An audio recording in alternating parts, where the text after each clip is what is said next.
அல்லாஹ்வுடைய தூதர் ரசூலுல்லாஹி ஸல்லல்லாஹு அலைஹி வஸல்லம் கூறினார்கள், ரமதானினுடைய அந்த பிறை உதிக்க ஆரம்பித்து விட்டால் அல்லாஹ் வானத்தில் ஒரு வானவரை நியமிப்பானாம்.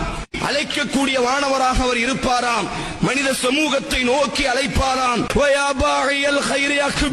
அடே பயணம் அங்கல்லடா, அடே பயணங்கள் டூ வீலரில் அல்லடா, அடே பயணங்கள் குத்தாலத்தில் அல்லடா, அடே இரவு நேரத்தினுடைய பயணங்கள் ஜாலியில் அல்லடா, அடே இரவு நேரத்தினுடைய பயணங்கள் ஆபாசத்தில் அல்லடா, அடே இரவு நேரத்தினுடைய பயணங்கள் படங்களை பார்ப்பதில் அல்லடா, அடே ரமதானினுடைய இரவு நேரத்தினுடைய பயணங்கள் கேரம் போர்டில் இல்லடா, அடே ரமதானினுடைய இரவு நேரத்தினுடைய பயணங்கள் கிரிக்கெட் விளையாடுவதில் இல்லடா, அக்பில் நன்மை செய்வதில் இருக்கிறது.